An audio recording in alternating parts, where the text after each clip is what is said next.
வருங்கால அரசு பள்ளி ஆசிரியர்களுக்கு என்னுடைய அன்பான வணக்கங்கள். இது உங்களுடைய ஆல்ஃபா டீச்சிங் இன் UG TRB English unit wise mark test unit 2. இந்த யூனிட் 2லேருந்து எடுக்கப்பட்ட கேள்விகளானது கொஞ்சம் கடினமாக இருக்கிற மாதிரி எடுத்திருக்கிறேன். எல்லாம் உங்களுக்கு தெரிந்த கேள்விகள் தான், இருந்தாலும் கொஞ்சம் நேரம் யோசிக்க வைக்கும். உங்களுக்கு யோசிப்பதற்கு நேரம் தேவைப்பட்டுச்சுன்னா வீடியோவை பாஸ் பண்ணிவிட்டு ஆன்சர் கண்டுபிடிச்சிட்டு அதுக்கப்புறமா ஆன்சரை பாருங்கள். இப்போ நாம் கேள்விகளுக்குள்ளே செல்லலாம். முதல் கேள்வி என்ன கேள்வி? இது ஒரு அசர்டேஷன் கொடுத்துருக்காங்க, அதுக்கு கீழே 3 ரீசன் கொடுத்துருக்காங்க. Assertion, revenge is a kind of wild justice அப்படிங்கிறத அவங்க கொடுத்துருக்குற ஸ்டேட்மெண்ட். அதுக்கு கீழே 3 ரீசன். ரீசன் 1 என்ன சொல்லுது? It overrides the law. Reason 2 என்ன சொல்லுது? It hinders the glory of a man to pass by an offence. Reason 3 it is irrevocable. இதில் இந்த 3 ரீசனில் எது ஆப்டான reason revenge is a kind of wild ஜஸ்டிஸ்க்கு? Reason 1 is the apt reason for given அசர்டேஷனா, இல்லை reason 2 is the apt reason for given அசர்டேஷனா, இல்லை reason 3 is the apt reason for given அசர்டேஷனா? இதில் எது கரெக்டான ரீசன்? இது எதுலேருந்து எடுக்கப்பட்ட லைன்? ஆஃப் ரிவெஞ்சில் பேக்கான் எழுதின லைன். ஃப்ரான்சிஸ் பேக்கன், ஆனால் எனக்கு என்னமோ அவரை பேக்கான்னு கூப்பிட பிடிச்சிருக்கு. It reminds me of my college days. சரி, இப்போ நம்ம ஆன்சர் பார்க்கலாம். Revenge is a kind of wild ஜஸ்டிஸ்ங்கிற அசர்டேஷனுக்கு கரெக்டான ரீசன் என்னென்னா it overrides the law. அதுதான் கரெக்டான ரீசன்னு கொடுத்துருப்பாங்க. இந்த ஸ்டேட்மெண்ட்டை கொடுத்துட்டு ஏன்னா அப்படின்னு சொல்லிட்டு இட் ஓவர் ரைட்ஸ் த லா அப்படின்னு பேக்கன் வந்து எழுதியிருப்பார். Let us see the explanation for it. இங்கே பாருங்கள், அந்த லைனை பாருங்கள். Revenge is a kind of wild justice which the more man's nature runs to the more outlaw to weed it out. For as for the first wrong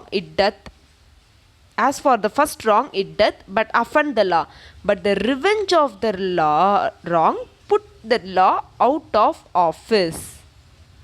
So revenge law-வை வேலை இல்லாமல் ஆக்கிறதால it is called as a kind of wild justice. So reason 1 is the apt reason for given assertion. இப்போ ரெண்டாவது கேள்வி போகலாம். As per Bacon's of ஸ்டடிங்கிற essay மூலத்தில் என்ன தெரிய வருது? To improve concentration. அதில் என்ன கொடுத்துருப்பாங்க? சில ஃபிசிக்கல் எலிமெண்ட்ஸையும் நம்மளால் ஸ்டடீஸால் நம்மளால் க்யூர் பண்ண முடியும் அப்படின்னு சொல்லிட்டு ஃப்ரான்சிஸ் பேக்கான் வந்து கொடுத்துருப்பாரு. அதில் கரெக்டான பேரை மேட்ச் பண்ணணும்.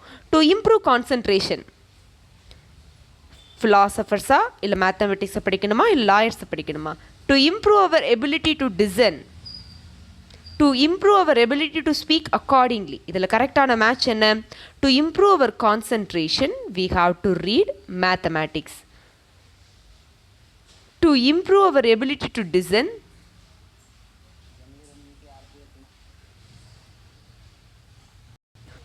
ஓகே, ஒருத்தருக்கு கான்சன்ட்ரேஷன் குறைஞ்சிச்சுன்னா அவர் எந்த சப்ஜெக்ட் எடுத்து அவர் படிக்கணும்? he has to read mathematics. ஒரு விஷயத்தை இன்னொரு விஷயத்துலேருந்து வேறுபடுத்தி பார்க்க தெரியலனா, டிஸ்டிங்விஷ் பண்ணி பார்க்க தெரியலனா, டிஃப்ரென்ஷியேட் பண்ணி பார்க்க தெரியலனா அவர் எதை படிக்கணும்? he has to read philosophers. to improve our ability to speak accordingly, கரெக்டாக எப்படி பேசணும்னு நம்ம படிக்கணும்னா யாரை படிக்கணும்? read lawyers. ஸோ இப்போ எது கரெக்டான ஆப்ஷனாக இருக்கும்? ஏ வந்து 2 இருக்கணும், பி வந்து 1 இருக்கணும், சி வந்து 3 இருக்கணும். So option B is the correct answer. மூணாவது கேள்வி. Where was Charles Lamb sitting throughout his dream in his essay Dream Children. So dream சில்ட்ரன்ங்கிற எஸ்ஸேயில் சார்ல்ஸ் லாம் ஒரு இடத்துல உட்காந்து தூங்கிட்டு இருக்கும்போது அவர் கனவுல அவருடைய ட்ரீம் சில்ட்ரன் வருவாங்க. அப்போது அவர் எங்கே உட்காந்து தூங்கிட்டு இருந்தார்? லிவிங் ரூம் சோஃபாலையா, அவருடைய பெட்லையா, பேச்சுலர் ஆர்ம் சேர்லையா? கொஞ்சம் கொஞ்சமாக அந்த ட்ரீம் சில்ட்ரன் மறையும் போது அவர் ரியலைஸ் பண்ணுவாங்க. எப்படி ரியலைஸ் பண்ணுவாங்க? அவரோட ஆர்ம் சேரில் தூங்கிட்டு இருக்காரு அப்படின்னு ரியலைஸ் பண்ணுவார். So the answer is bachelor armchair. Text line பாருங்க. I found myself quietly seated in my bachelor armchair whence I had fallen asleep with the faithful Bridget unchanged by my side but John L or James Elia was gone for ever அப்படின்னு அவர் last லைனில் வந்து சொல்லியிருப்பார். So the answer is bachelor armchair. The character Sir Roger D. Coverley was created by Roger D. Coverleyங்கிற கேரக்டரை யார் create பண்ணாங்க? Richard ஸ்டீலா, Joseph ஆடிசனா, 2 பேரும் சேர்ந்தா? இந்த கேரக்டரை முதல்ல க்ரியேட் பண்ணது யார்? ரிச்சர்ட் ஸ்டீலா, ஜோசப் ஆடிசனா, இல்லை 2 பேரும் சேர்ந்தா, இல்லை வேறு யாராவதுமா? யார் முதல்ல க்ரியேட் பண்ணது? முதல்ல க்ரியேட் பண்ணது ரிச்சர்ட் ஸ்டீல். இந்த கேரக்டருக்கு லைஃப் கொடுத்தது, உயிர் கொடுத்தது, இந்த கேரக்டருடைய கேரக்டரைசேஷனை மேம்படுத்தியது அப்படின்னு கேட்டாங்கன்னா யார் நம்ம போடணும்? ஜோசப் ஆடிசனை போடணும். ஃபஸ்ட்டு இந்த கேரக்டரை ஏற்படுத்தி கொண்டு வந்தது ரிச்சர்ட் ஸ்டீல் தான். The original suggestion for the character of Rogers seems to have come from Steele. எதில் அவர் எழுதினாரு? ஸ்பெக்டேட்டர் கிளப் நம்பர் 2ல் வந்து எழுதியிருப்பார். 2வது பப்ளிகேஷனில் எழுதியிருப்பார். In which the knight first appears. எப்போ அந்த knight ஃபஸ்ட் அப்பியர் ஆகிறாங்க? ஸ்பெக்டேட்டர் கிளப்புடைய 2வது இஷ்யூவில் தான் சர் ரோஜர் டி காவர்லிங்கிற கேரக்டர் இன்ட்ரடியூஸ் ஆகிறாங்க. யார் முதல்ல எழுதுகிறாங்க? ரிச்சர்ட் ஸ்டீல் எழுதுகிறாங்க. But in Addison's keener perception and nicer art that we owe most of those subtle and humorous touches of characterization which makes the portrait so real and so human. But Addisonோடைய உழைப்பால Sir Roger ஒரு life கேரக்டராக மாறினார். Next question. He has a small estate of his own and he is the next heir to Sir Roger. யார் அவர்? The Templara, Will Anihompa, Captain Sentria. யாருன்னு பார்த்தீங்கன்னா it is captain Sentry. Okay, next eftsoons ப்ரொத்தலாமியனில் வரும்னு நினைக்கிறேன், எப்பித்தலாமியனில் வரும்னு நினைக்கிறேன். எப்பித்தலாமியன் அது இல்லையே, எப்பித்தலாமியன் அவர் லவருக்காக எழுதுனது. அப்போ ப்ரொத்தலாமியன் அவர் தான், அதுதானே அந்த டபுள் மேரேஜ் ட்வின் வெட்டிங்காக எழுதியிருப்பார். இப்போ ப்ரோத்தலாமியனில் வர்ற ஒரு வார்த்தை எஃப் சூன் என்பதன் அர்த்தம் என்ன? சூன் பிஃபோரா, சூன் ஆஃப்டரா, வெரி லேட்டா?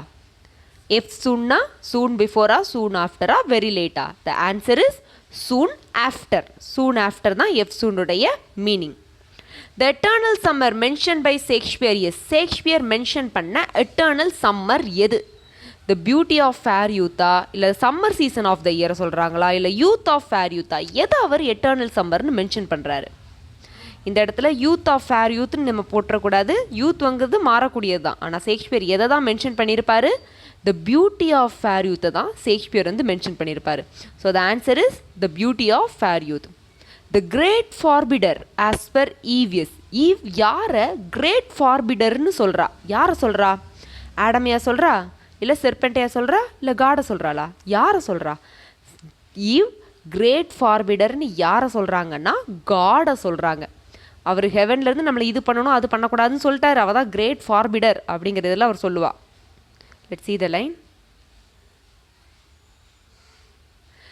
High heaven is high and remote to see from thence distant. heaven ரொம்ப உயரத்தில் இருக்குது, அங்கேருந்து இங்கே ஒவ்வொரு நடக்கிற சின்ன விஷயங்களையும் பார்க்க முடியாது.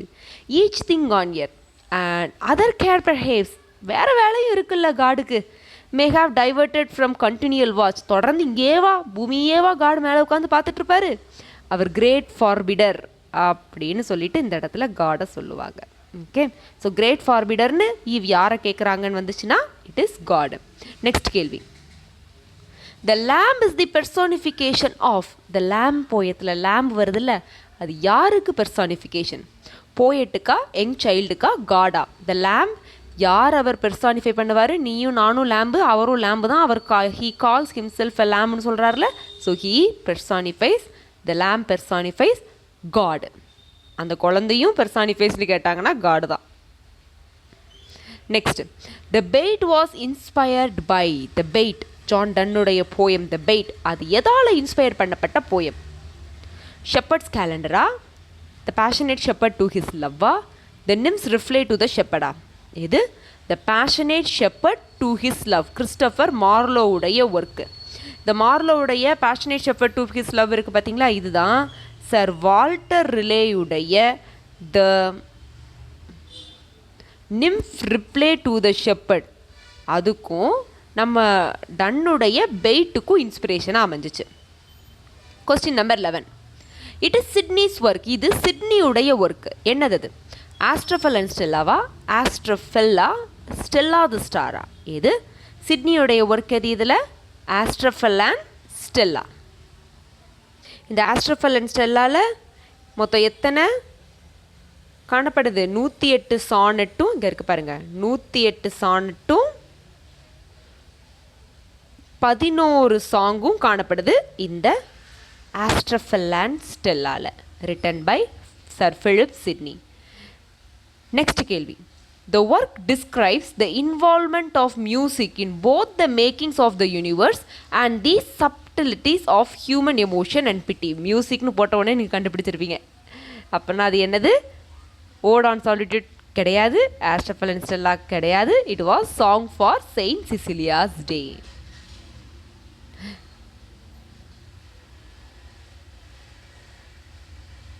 Happy the man when. எப்போ ஹாப்பி த மேனாக இருக்க முடியும்? ஒரு மேன் எப்போ ஹாப்பியாக இருக்க முடியும்? He has hereditary share of land. அவன்கிட்ட வழி வழியாக வந்த நிலம் இருக்கும் போதா? He has trees to give him shade and fire. Trees வின்டரில் ஃபயர் கொடுக்கவும் சம்மரில் ஷேடு கொடுக்கவும் அவன்கிட்ட வூட்ஸ் இருக்கும் போதா? He has relatives to cry when he pass away. When he passes away. அவன் வந்து இறக்கும்போது அவனை சுற்றி அழுறதுக்காக ரிலேட்டிவ்ஸ் இருக்கும்போதா? எப்போ ஒரு மேனால் ஹாப்பியாக இருக்க முடியும் அப்படிங்கிறது கேள்வி. 3 ஆப்ஷன் என்ன? எல்லாமே correct. All are correct. Only 1 statement is correct. 2 statements are correct. 3 ஸ்டேட்மெண்ட்டையும் பார்ப்போம் மறுபடியும். He has hereditary share of land, correct. He has trees to give him shade and fire, correct. He has relatives to cry when he passes away, தப்பு. அதில் அந்த author unknown death வரணும், யாருக்கும் தெரியாத மாதிரி அப்படி பாசவே ஆகி போகணும் அப்படின்னு தான் அவர் சொல்லியிருப்பார். ஸோ தேர்ட் ஆப்ஷன் கிடையாது. So only 2 statements are correct. Next கேள்வி. How many lines are there in the final soliloquy of Dr. Faustus? Final soliloquy Dr. Faustusல மொத்தம் எத்தனை லைன் ஆனது காணப்படுது? 60, 59, 58? மொத்தம் 59 லைன் காணப்படும். கடைசி 1 hourல டாக்டர் ஃபாஸ்டஸ் பேசுகிற மாதிரி அது எழுதியிருப்பாங்க. லாஸ்ட் நிமிஷத்தில் டெவில் வந்து அவன் சோலை தூக்கிட்டு போயிடும். அதனால் 59 லைன் பேசியிருப்பான். லாஸ்ட் வேர்ட் ஆ மெஃபிஸ்டாஃபலஸ். நெக்ஸ்ட்டு என்ன? நெக்ஸ்ட் கேள்வி.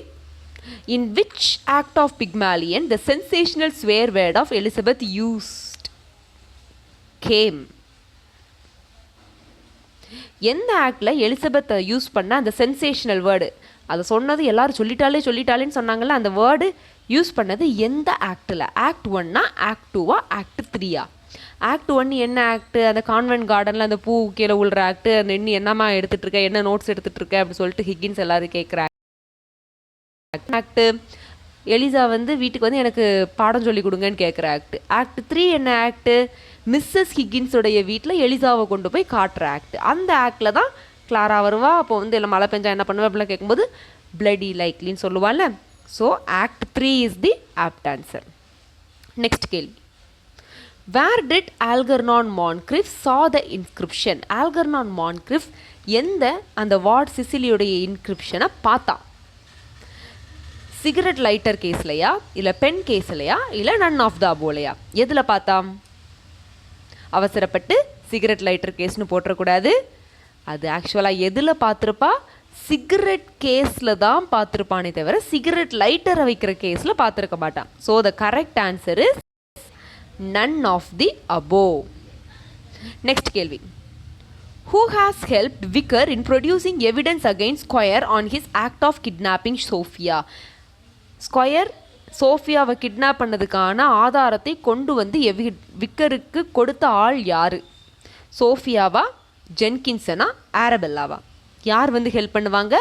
ஜென்கின்சன் தான் சோஃபியாவை கடத்தி கொண்டு போன கிரிமினலை முன்னாடி கூட்டு வந்து நிறுத்துவான். ஸோ ஜென்கின்சன் தான் விக்கருக்கு சோஃபியாவை அப்டேட் பண்ண கேஸில் ஆதாரத்தை கொண்டு வந்து நிறுத்தினாள். Question number 18.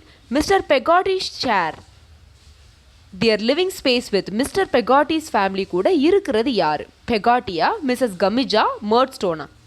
மர்ட்ஸ்டோன் கண்டிப்பாக கிடையாது. பெகாட்டி கிடையாது. பெகாட்டி வந்து அங்கே வேலையில் இருக்கிறா யார் மவுத்தில். அப்புறம் அவளுக்கு மேரேஜ் ஆகுது, அவள் அங்கே தான் இருக்கிறா. So Mrs Gummidge. Mrs Gummidge யாருன்னா மிஸ்டர் பெகாட்டியோடைய தம்பியோடைய பிரதருடைய விடோட் ஒய்ஃப். நெக்ஸ்ட் கேள்வி. Sequence the order. ஓகே, மொத்தம் எத்தனை? 4. இந்த 4 ஆர்டரையும் நம்ம சீக்வென்ஸாக எழுதணும். chronological order படி. Okay, let வாசிச்சு பார்க்கலாம். The time traveler accidentally sets forest on fire. Veena stuffs the time traveler's pockets with flowers. The time traveler descends into one of the well. The time traveler lectures about fourth dimension. இதில் முதல்ல என்ன நடக்கும்? இந்த 4 இதுலையும் முதல்ல the time traveler lectures about fourth dimension. எல்லாத்தையும் கூப்பிட்டு வச்சு டைம் ட்ராவலர் பற்றி சொல்லுவாங்க. அதுதான் முதல்ல நடக்கிறது. ரெண்டாவது the time traveler descends into one of the well. Time traveller பக்கத்தில் இருக்கிற ஒரு கிணத்துக்குள்ளே இறங்குவான். உள்ள மாரலாக்கெலாம் உள்ளே போதே அதெல்லாம் உள்ளே போய் என்ன பண்ணுதுன்னு பார்க்குறதுக்காக கிணத்துக்குள்ளே இறங்குவான். அதுதான் ரெண்டாவது நடக்கிறது. மூணாவது அந்த க்ரீன் ப்ரொசிலியன் அந்த பில்டிங் கிட்ட போகும்போது வீணா வந்து முதல்ல என்ன பண்ணுவா, பாக்கெட்லலாம் ஃப்ளவர் வச்சு போய்கிட்டே இருப்பாள். Weena stuffs the time traveller pockets with flower. அவங்க ரெண்டு பேரும் அந்த க்ரீன் ப்ரொசிலியன் பில்டிங் போவாங்கல்ல, அப்போ ஆரம்பிக்கும் போது வீணா வந்து என்ன பண்ணுவாள், அவன் பாக்கெட்டில் ஃப்ளவரெல்லாம் வைப்பாள். இந்த பாக்கெட் வந்து வீணாக்கு எப்போவுமே ஒரு ஸ்ட்ரேஞ்சான ஐட்டம் மாதிரியே தெரியும். அதில் என்ன தான் வைக்கணும்னு அவளுக்கு தெரியாது. அதனால ஃப்ளவரை தூக்கி உள்ளே வச்சிருவா அவனுடைய பாக்கெட்டுக்குள்ளே. The time traveller accidentally sets the forest on fire. இது 4வது. அப்போது 1 2 3 4ன்னு வரணும். இது வருது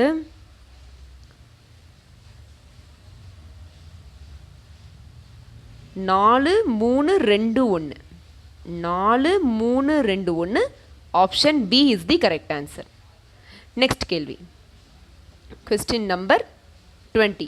The palace of green porcelain is actually here. The palace of green porcelainங்கிறது முதல்ல அது ஒரு பெரிய பில்டிங், அதுக்கு பாதுகாப்பு இருக்கும் அப்படின்னு நினச்சி the time traveler வீணாவை தூக்கிட்டு அங்கே போவான்.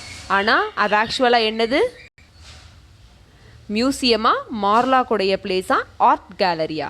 It was a museum. Art gallery கூட குழப்பிக்க கூடாது. It was a museum. Next கேள்வி. David Copperfield born. David Copperfield எப்போ பிறந்தான்? 4 months ஆஃப்டர் ஹிஸ் ஃபாதர்ஸ் டெத்தா, 5 months ஆஃப்டர் ஹிஸ் ஃபாதர்ஸ் டெத்தா, 6 months ஆஃப்டர் ஹிஸ் ஃபாதர்ஸ் டெத்தா? He born after 6 months from his father's death. Next. Why Mr Wilmot cancel his daughter's wedding. Mr Wilmot வந்து Arabella வில்மாட்டோடைய வெட்டிங்கை George கூட cancel பண்ணுவாள். எதற்காக cancel பண்ணுவான்? He was offended by Vickers idea on மேரேஜா, he didn't like the க்ரூமா, as Vickers family fell into misfortune he backed அப்பா. எதற்காக அவன் அந்த வெட்டிங்கை கேன்சல் பண்ணுவான்? விக்கருடைய ஐடியா ஆன் மேரேஜை பார்த்து பயந்து. He was offended by the Vickers idea on marriage. அதனால தான் அவங்க ரெண்டு பேருக்கு இடையில நடக்கிற இந்த மேரேஜை கேன்சல் பண்ணிடுவாங்க. Next. Oscar Wilde belong to. Oscar Wilde எந்த மூமெண்ட்டை சேர்ந்தவங்க? இதெல்லாம் யோசிக்கவே கூடாது. Oscar Wilde belong to decadent movement. So easy question. Next. It is not a habit of Higgins. இது ஹிகின்ஸுடைய ஹேபிட் கிடையாது. எது? ரைட்டிங் லெட்டர்ஸ் இன் ஷார்ட் ஹேண்டா, இல்லை giving intense attention to his ஆக்ஷன்ஸா, speaking politely with every ஒன்னா? Writing letters in short hand அவனுடைய habit தான். அம்மாவுக்கு ஷார்ட் ஹேண்டில் தான் வந்து லெட்டர் எழுதுவான். எந்த ஒரு வேலையை செஞ்சாலும் அதில் ஹிகின்ஸ்க்கு இன்டென்ஸ் அட்டென்ஷன் காணப்படும். அப்போ இதுவும் சரி தான். அப்போ எது ஹேபிட் கிடையாது? Speaking politely with every one. எல்லா டைமும் எல்லாருக்கிட்டையும் பொலைட்டாக பேசணும்னு சொல்லிட்டு விக்கர் ஆஃப் ஹிகின்ஸ் வந்து நினைக்க மாட்டான். So speaking politely with every one is the answer. Which one had cloven feet? Doctor ஃபாஸ்டஸில் எதுக்கு க்ளோவன் ஃபீட் ஆனது காணப்படுது? ஷீ டெவிலா, ஹீ டெவிலா, இல்லை ரெண்டுக்குமா? ஷீ டெவிலுக்கு தான் க்ளோவன் ஃபூட் ஆனது காணப்படும். ஹீ டெவிலுக்கு கொம்பு காணப்படும், ஹார்ன் காணப்படும். அந்த ரால்ஃப் அந்த சீனில் he devil has horn, she டெவிலுக்கு கிளிஃபும் க்ளோவன் ஃபீட்டும் காணப்படும். 25 கேள்விகள் யூனிட் 2ல் நீங்கள் போட்டுட்டீங்க. உங்கள் தோளை நீங்களே தட்டி கொடுத்துக்கோங்க. You are doing well. அடுத்து சில முக்கியமான கேள்விகளோடு நான் உங்களை சந்திக்கிறேன். பாய்.